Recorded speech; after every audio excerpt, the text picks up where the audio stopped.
जय हिंद। आशा करता हूँ आप सभी स्वस्थ होंगे। मेरा नाम है विक्रम कुमार। आज के इस क्लास में क्या पढ़ेंगे? One vote one person one vote. एक इंसान सिर्फ एक वोट कास्ट कर सकता है और उसकी इक्वल वैल्यू होगी सभी, कोई भी हो, चाहे वो टाटा, बिरला, अंबानी, अडानी, किसी भी लेवल पे हम लोग, रिच से रिच क्लास, और चाहे एक बहुत ज़्यादा गरीब व्यक्ति हो, उसका भी वोट का वैल्यू सेम है। ठीक है। इससे पहले क्लास में सेकंड फीचर हमने पढ़ा था जिसमें free and fair electoral politics के बारे में जाना था, इलेक्टोरल यानी इलेक्शन के बारे में जाना था। ठीक है। मैक्सिको का एक एग्जांपल था, दूसरा चाइना का एग्जांपल था। मैक्सिको में और चाइना में क्या हुआ था, आपने देखा था कि चाइना में जो सिर्फ एक पार्टी है, कौन सी? कम्युनिस्ट पार्टी, वही बार बार इलेक्शन जीतती है। ठीक है। और कंटिन्यूअसली वही इलेक्शन जीतती है क्योंकि लोगों के पास वहां पे सिंगल पार्टी सिस्टम है, लोगों के पास कोई ऑप्शन ही नहीं है। ठीक है। चुने तो चुने किसी, चुनने के लिए आपको एक एग्जांपल में दे दिया जाए, भाई क्या आप मोमोज खाओगे या मोमोज खाओगे, तो क्या खाओगे? अच्छा, मोमोज तो तुम्हारे अच्छे के लिए होगा ना, तुम्हें स्वाद आएगा। ठीक है। तुम्हें दे दिया जाए कि नीम का जूस पियोगे कि नीम का जूस पियोगे, तो एक ही ऑप्शन है तुम्हारे पास, है ना? एक ही ऑप्शन है ना, जहर खाओगे कि जहर खाओगे, तो जहर ही खाना पड़ेगा। तो ऑप्शन जब एक है तो क्या करेंगे? तो चुनना भी हमें एक को ही पड़ता है। ठीक है। तीनों में से मोमोज वाला अच्छा था। मोमोज वाला एग्जांपल मैंने गलती से दिया है, मैं वापस लिखता हूं। ठीक है। तो इलेक्टोरल पॉलिटिक्स में आपने कम्युनिस्ट पार्टी को देखा चाइना में, दूसरी जगह आपने मैक्सिको में क्या देखा कि मैक्सिको में 2000 के बाद से इंस्टीट्यूशनल रेवोल्यूशनरी पार्टी कंटिन्यूअसली जीतती आ रही है। ठीक है। मैथ प्रैक्टिस हो, फ्रॉड हो, सारी चीज़ें वो प्रैक्टिस कर रही है।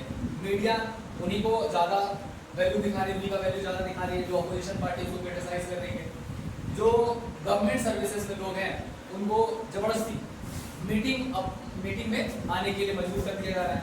गवर्नमेंट स्कूल में पढ़ने वाले बच्चों को टीचर्स वहाँ पे फोर्सफुली बता रहे हैं कि भाई अपने पेरेंट्स को बोलो कि इसी पार्टी को वोट करेंगे। तो ये ओवरऑल लास्ट में पोलिंग बूथ को शिफ्ट करवा दिया। लोग हैं वोटर ID कार्ड लेकर के भैया हम वोट डालने आए, गलत जगह आए हैं, सरप्राइज जाओगे। ठीक है। तो ये सारा चीज क्या होगा, इस सारा का सारा क्या कहलाता है? Math practice, fraud. तो इन सब चीजों को प्रैक्टिस करके अगर इलेक्शन जीत ही रहा है कोई, तो क्या ये फ्री एंड फेयर है? नहीं। फ्री एंड फेयर क्या है कि अगर कोई रूलिंग पार्टी है, ठीक है, अगर जैसे मैं अभी क्या हूँ, रूल कर रहा हूँ आप लोगों पर, शासन कर रहा हूँ, तो आपके पास ये राइट्स है डेमोक्रेसी में कि रूलिंग पार्टी भी हार सकती है, एकदम क्लियरली पूरी तरह से हार सकती है, कोई और दूसरा यहाँ पे शासन कर सकता है। ठीक है ना?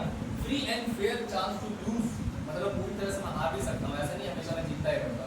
और जीत रहा हूँ तो इसका दो ही कारण होगा, क्या?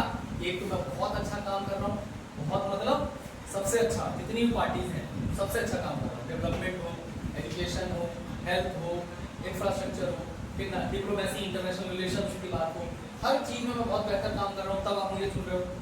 दूसरा कारण यह हो सकता है कि मैं काम थोड़ा बहुत कर रहा हूँ या ना कर रहा हूँ, लेकिन फिर भी मैं चुन जा रहा हूँ। इसका सेकंड मतलब समझ में क्या है कि मेरे पास कुछ ना कुछ ऐसी मशीनरी है, ठीक है, जो जादू की मशीन है, जैसे कलर की पेंसिल है, मैं अपना बनाता हूँ और मैं जीत जाता हूँ। ठीक है। तो ये चीजें था, ये काम हमने पढ़ा था पिछले सेकंड फीचर में, फ्री एंड फेयर इलेक्टोरल। अब नेक्स्ट हमारा क्या है? One person one vote one value, कि एक इंसान एक वोट देगा और एक ही वैल्यू उसकी काउंट की जाएगी। सबसे पहले समझना है कि स्ट्रगल फॉर डेमोक्रेसी और यूनिवर्सल अडल्ट फ्रेंचाइजी, ये यूनिवर्सल अडल्ट फ्रेंचाइजी, ठीक है ना? ओवर 18 जब हो जाते हैं आप, तो ये आपको राइट्स मिल जाता है। अभी फिलहाल आपके पास नहीं है, सिर्फ और सिर्फ मेरे पास है। ठीक। अभी रिसेंटली चुनाव चल रहा है ना, लोकसभा का इलेक्शन, जनरल इलेक्शन से कहते हैं, ठीक है, 2024। तो ये इलेक्शंस के अंदर महापर्व कहते हैं इसको, लोकतंत्र का महापर्व कहा जाता है, और समझते ना, फेस्टिवल। ठीक है। तो स्ट्रगल फॉर डेमोक्रेसी, लोकतंत्र के लिए संघर्ष क्या है? सबसे बड़ा संघर्ष कि आपको सभी को वोटिंग राइट मिलना चाहिए। लोकतंत्र का मतलब समझ रहे हो ना? रूल्स ऑफ पीपल, लोगों का क्या है? शासन होगा। तो लोगों का शासन होगा तो कैसे लोगों का शासन होगा? लोगों के बीच में से कोई चुना जाएगा।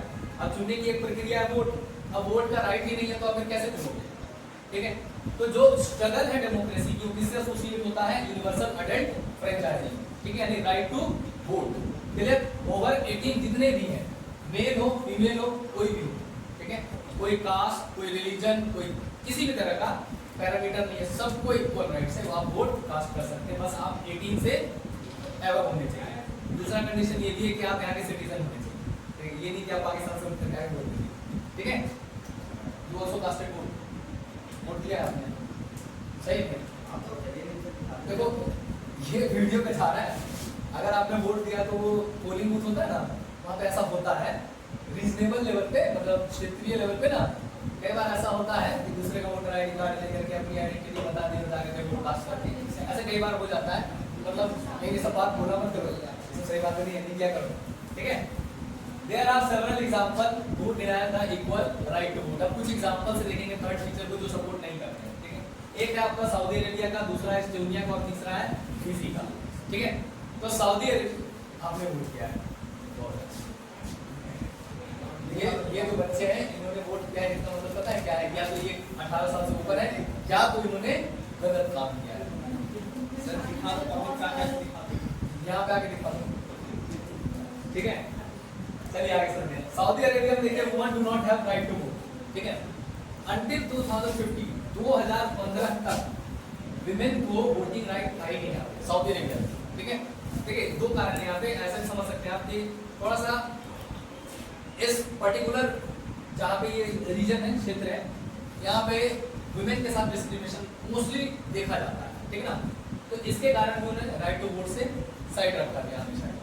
तो 2015 तक यहाँ पे देखोगे तो फीमेल को वोटिंग राइट्स नहीं है। आपने फ्रेंच रेवोल्यूशन पढ़ा था ना, तो फ्रेंच रेवोल्यूशन में देखा था 1946 तक वोटिंग राइट्स नहीं था, ठीक ना। हमारे क्लास 10 में देखोगे तो जर्मनी के कंडीशन में विमेन्स को वोटिंग राइट नहीं मिलता है। तो वोटिंग राइट से जो फीमेल का कंडीशन रहा है, यानी कि फीमेल के पॉलिटिकल इक्वालिटी की बात की जाए ना, तो कभी भी ज़्यादा समय के लिए मतलब बहुत बाद उन्हें मिला है। इनिशियली वुमेन को ऐसा समझाया नहीं जाता था, क्यों नहीं समझाया जाता तो वो लोग समझे, ठीक है। बाकी तुम लोग गलत प्रूव कर ही रहे हो। एस्टोनिया का एग्जांपल समझिए, इन्होंने ऐसा सिटीजनशिप रूल रखा हुआ है। सिटीजनशिप का मतलब कि आप किसी देश के नागरिक हैं, तो ऐसा सिटीजनशिप का रूल रखा हुआ है जिसमें जो रशियन माइनॉरिटी है, देखो ऐसे समझ लो इसे, जैसे इंडिया है तो इंडिया में मेजॉरिटी में ऐसा कह सकते हैं आप कि हिंदी भाषा बोलने वाले लोग हैं और ज़्यादा से ज़्यादा रिलीजन कौन सा फॉलो करते हैं? हिंदू, ठीक है। अब यहाँ पे ऐसा कुछ हो कि जो बाकी रिलीजन के लोग हैं, जैसे कि बहुत माइनॉरिटी में आप पारसी कह सकते हो, पारसी बहुत माइनॉरिटी में, जैन बहुत माइनॉरिटी में, तो इनके लिए हम यहाँ के नागरिक हैं ये, ठीक है, इनके लिए हम ऐसा रूल बना दें कि ये इनके वोटिंग राइट्स खत्म हो जाए। Almost impossible to get right to vote, ठीक है। ऐसा मैं कह नहीं रहा हूँ, एग्जाम्पल के थ्रू आपको एक्सप्लेन करने की कोशिश कर रहा हूँ कि अगर ऐसा कर दिया जाता है, ठीक है, क्योंकि वो माइनॉरिटी में उनकी आवाज़ कोई उठाने वाला है नहीं, तो अगर इनका राइट टू वोट डिनाई कर दिया जाएगा तो ऑब्वियस बात है डेमोक्रेसी तक। तो डेमोक्रेसी का मतलब क्या है कि सबको इक्वल राइट्स मिलना चाहिए ना। तो यहाँ पे क्या है, इन्होंने सिटीजनशिप रूल को ऐसे ही नियम किया हुआ है कि जो रशियन माइनॉरिटी है find it almost impossible to get right to vote. यहाँ पे असंभव सा उनके लिए राइट टू वोट मिल पाता है, ठीक है। थर्ड एग्जाम्पल समझिए फिजी। फिजी एक छोटा सा आइलैंड है, ठीक है। क्लास 10 में आप लोग पढ़ोगे इसके बारे में, बाबर हरचंद दास के बारे में। यहाँ का इलेक्टोरल सिस्टम कैसे है, देखो जो यहाँ के इंडिजीनियस फिजी लोग हैं, इंडिजीनियस फिजी का मतलब जो यहाँ के मूल निवासी, स्टार्टिंग से इनका जन्म ही यही हुआ, इनके पूर्वज भी यही थे, सब कोई यही थे। तो जो इंडिजीनियस फिजियन है उनके तुलना में जो बाकी लोग हैं, जैसे इंडिया से जो लोग वहाँ पे जाकर के सेटल हुए, ठीक है, तो इंडिया से जो लोग जाकर के सेटल हुए वो इंडियन फिजियन कहलाएंगे, ठीक है। जैसे श्रीलंका में भी कई लोग तमिल बोलने वाली भाषा को बोलने वाले लोग तमिल जो है जाकर के क्या सेटल हो गए श्रीलंका में, उन्हें इंडियन तमिल्स कहा जाता है, ठीक है। तो वैसे ही जो इंडियंस लोग थे एक समय पे जाके फिजी में जाके सेटल हो गए, ठीक है। ड्यूरिंग द कॉलोनियल पीरियड बहुत सारे लोग वहाँ पे माइग्रेट हुए, तो उसके कारण यहाँ वाले लोग इंडियन फिजियन को इक्वल वोटिंग राइट नहीं है, यानी उनके वोट की वैल्यू कम काउंट की जाती है, ठीक है। अगर मान लो आपने वोट दिया तो उसका 1 है और किसी इंडियन फिजियन ने वोट किया तो उसकी वैल्यू मान लो कुछ परसेंटेज में, तो इसका हाफ कर दिया। भाई अगर 2 लोग सेम कैंडिडेट को वोट करेंगे तो उनका वैल्यू पूरा का पूरा 1 मानेगा, तो इस तरह से रहेगा। तो democracy is based on fundamental principle of political equality. Political equality का होता है यानी राजनीतिक समानता होनी चाहिए, हर किसी को राइट टू वोट होना चाहिए, ठीक है। हर कोई अपनी मर्जी से अपना प्रतिनिधि रिप्रेजेंटेटिव चुन सकता है, हर किसी के पास फ्री है, कोई एक होता है कि आपके ऊपर प्रेशर डाला जाए, आप जबरदस्ती किसी को चुनो, ऐसा कुछ नहीं होना चाहिए। यही डेमोक्रेसी का बेसिक प्रिंसिपल है, फंडामेंटल प्रिंसिपल है, ठीक है। तभी डेमोक्रेसी एग्जिस्ट करेगी, अदरवाइज डेमोक्रेसी की हत्या हो जाएगी, मर्डर हो जाएगा, ठीक है। तो हम लोग 13वीं पे चलेंगे, किसके? डेमोक्रेसी के। अगर ऐसा होता है तो क्या वुमेन को राइट्स क्यों नहीं दिया गया था, ये चल करके सऊदी अरब वाले से पूछेंगे हम लोग, ठीक है। एग्जैक्टली क्यों नहीं दिया गया था, या फ्रांस में क्यों नहीं दिया गया था, या जर्मनी में क्यों नहीं दिया गया था, ये लोग हम लोग चल के पूछेंगे, ठीक है।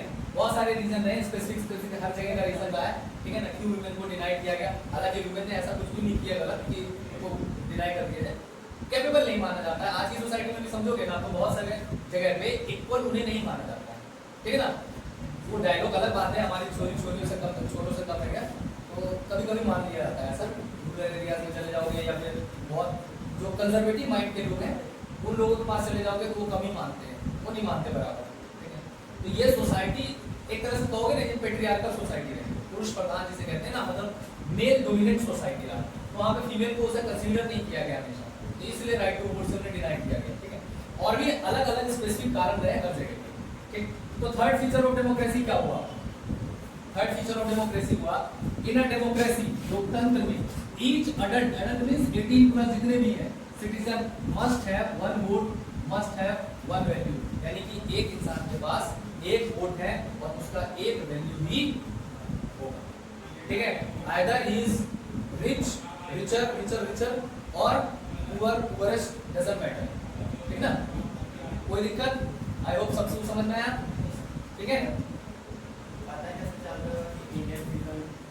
पता कैसे चलता है इंडियन विजन, जैसे आपको कैसे पता चलता है कि कोई कहां से माइग्रेट हुआ, उसकी सिटीजनशिप के थ्रू, नागरिकता के थ्रू पता चलता है हमें, या फिर आप उसके रंग रूप से अंदाजा लगा सकते हैं कि भाई ये यहाँ का तो नहीं लग रहा है। कई बार होता है ना, अगर आप दिल्ली में बिहारी, हाँ हर जगह है, बिहारी कहाँ नहीं है, हर जगह है, बिहार के लोग कहाँ नहीं है, हर जगह है। आप चंद्रमा में चले जाएगा, हो सकता है आपको एक आधा बिहार का आदमी मिल जाएगा, भैया कहाँ जा रहे हैं, है ना, तो वहां पे मिलेंगे, हर जगह है। ऐसा क्यों कह सकते हो आप कहीं नहीं है, हर जगह वो मिल जाएंगे, और इंडियन हर जगह मिल जाएंगे आपको। आप श्रीलंका चले जाओ, आप पाकिस्तान चले जाओ, आप नेपाल चले जाओ, चाइना चले जाओ, अमेरिका चले जाओ, कनाडा चले जाओ, कहीं भी चले जाओ, इंडियन हर जगह आपको मिल जाएंगे, है ना। तो हमारे उसमें जेनेटिक्स में हम हर जगह जाके सेटल हो जाते हैं, सबको अपना बना लेते हैं, हम टेंशन वाली बात नहीं रहती कि हम नए देश में आए, वो हमारे देश है, ऐसा मान लीजिए, ठीक है। तो इंडियन विजन का अपना एक रहा, और वहाँ के होने के बाद ना इन्हें इंडियन विजन कह जाएंगे, वहाँ की सिटीजनशिप मिली, ठीक है। तो इनको, लेकिन सिटीजनशिप मिलने के बाद इनको वोटिंग राइट होता है, ठीक है। तो इक्वल वोटिंग राइट होता है, जिनके वोट की वैल्यू इक्वल होनी चाहिए वो नहीं, ठीक है। बेसिकली हम तीन एग्जांपल से समझ रहे हैं, लेकिन थर्ड फीचर ऑफ डेमोक्रेसी जो है, one vote one person one value, वो इन तीनों जगह डिनाई किया गया है। जैसे हमने पाकिस्तान के केस में 1990 में मिलिट्री रूल देखा, तो मिलिट्री लीडर है, इलेक्टेड नहीं है, ठीक है। दूसरे केस में सिंगल पार्टी सिस्टम को समझा, तो वहाँ पे फ्री और फेयर चांस नहीं है हारने की, यूज करने की। तीसरा हमने one vote one person one value ये समझा कि यहाँ तीनों जगह इक्वल राइट टू वोट को डिनाई किया गया, ठीक है। तो ओवरऑल 3 फीचर हो गए। अब फोर्थ फीचर हम जिम्बाब्वे के एग्जांपल के थ्रू, ठीक ना, rule of law and respect for rights. Zimbabwe वाले में बढ़िया एक नाम है पॉलिटिकल पार्टी का, कोई बाबा रामचंद्र दास जो है ना, वहीं पे इंडेंचर डिलीवर हुआ करते थे। एक छोटा सा आइलैंड है, प्लांटेशन जो होता है ना, यानी कि टी गार्डन वगैरह में जो लोग यहाँ से वहाँ लेकर के जाते हैं स्लेव्स के तौर पे काम करवाने के लिए, तो वो वहीं पर सेटल हो जाते हैं, उनको इंडेंचर डिलीवर कहते हैं, वहीं सेटल हो गए। जैसे कभी नाम सुनते हो वेस्ट इंडीज वगैरह में ना, सुनील नारायण, ये इनका ना ओरिजिन जो है ना, यानी मूल निवासी ये, इनके पूर्वज जो रहे वो इंडियन रहे, यहाँ से चले गए वहाँ पे काम के सिलसिले में, या फिर माइग्रेट होते गए और वहीं जाकर शिफ्ट हो गए। रचिन रविंद्रा हो गए न्यूजीलैंड के, सोदी हो गए, बहुत सारे लोग हैं ऐसे जो कि इधर से वहाँ जाके सेटल हो